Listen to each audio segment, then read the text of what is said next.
Aujourd'hui, 27 mai 2026, on va à la course à la berge.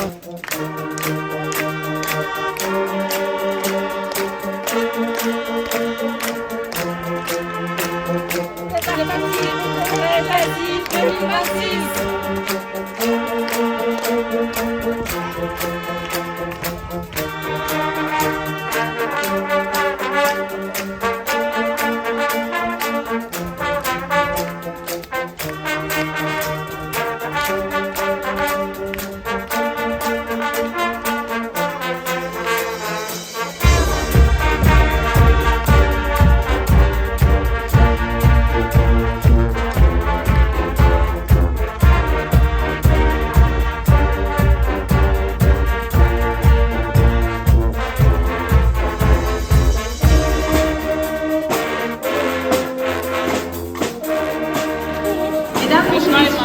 Chers collègues, signori, cari colleghi, sehr geehrte Damen und Herren, sehr geehrte Kollegen.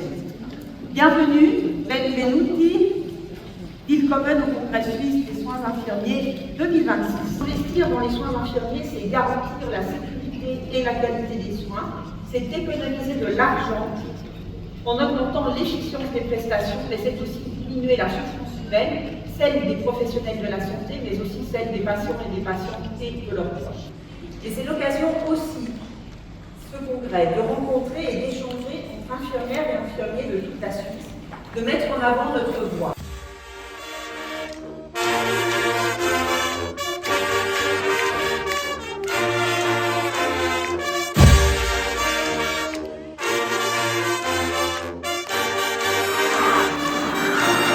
Ça transforme le son, le toucher en son.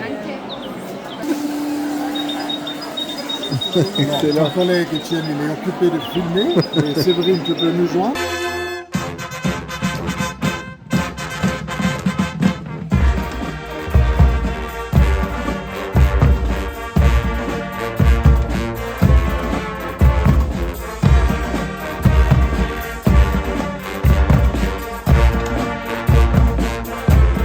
Pour moi, ces compétences, elles m'ont aussi permis de pouvoir endosser une autre casquette qui sort du cadre médical, ce qu'on appelle coordinatrice projet, ou CP, ou plus communément sur le terrain, on appelle ça chef de problème.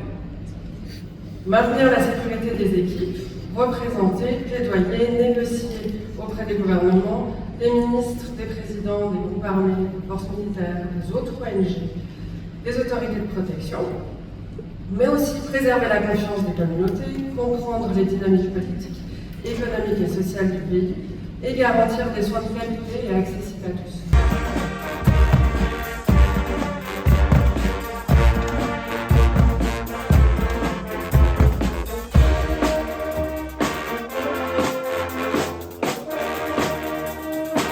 Where does nurses' role in peace come from? That we have a responsibility to uphold social justice in its heart. It's about equality. It's about saying everybody should have the right to make the best of themselves that they can, politically, socially, economically, and health is foundational to it.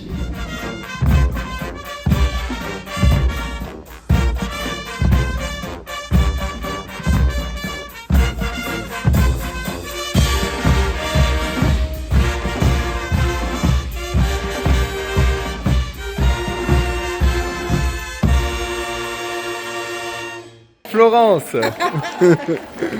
comment ça se passe jusque-là? Ça se passe bien. Très bien. Quelques flyers, tout se passe bien.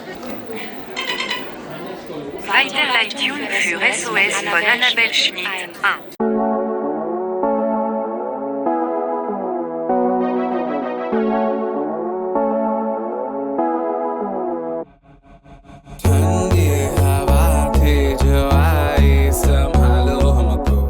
Je suis responsable du développement des soins infirmiers au centre hospitalier de Bienne.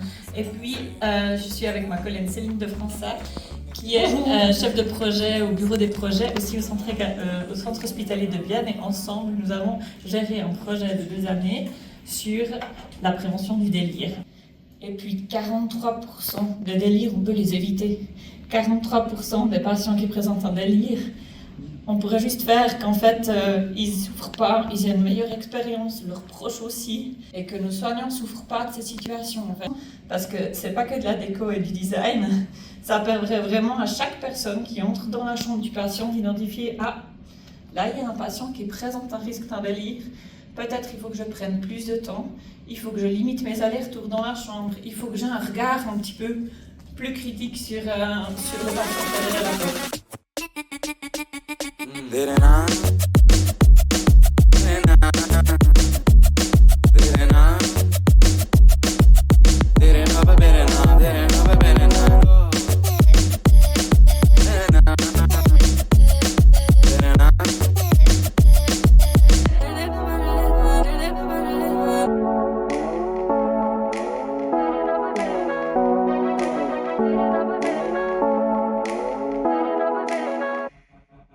Alors bonjour à tous, moi c'est Étienne Teta.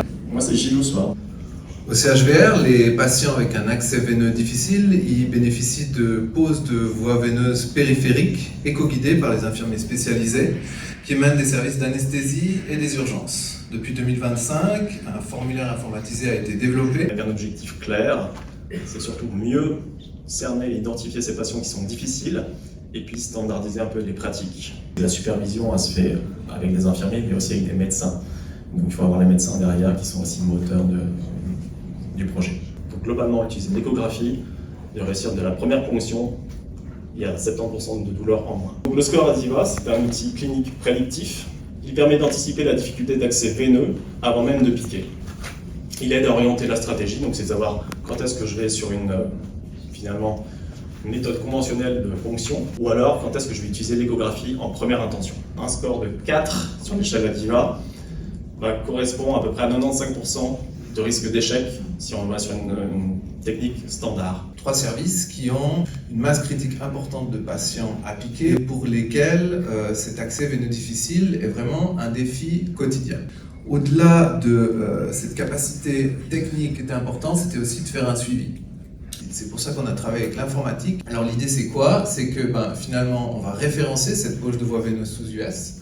On va identifier le score ADIVA qui a été utilisé. La prochaine fois que notre patient il va mettre le pied dans l'hôpital, ça va vous permettre de dire attention, il y a un référençage de ce qui a été fait, de pourquoi, et puis une communication entre le soignant précédent et le soignant suivant, ce qui est la continuité des soins en fait.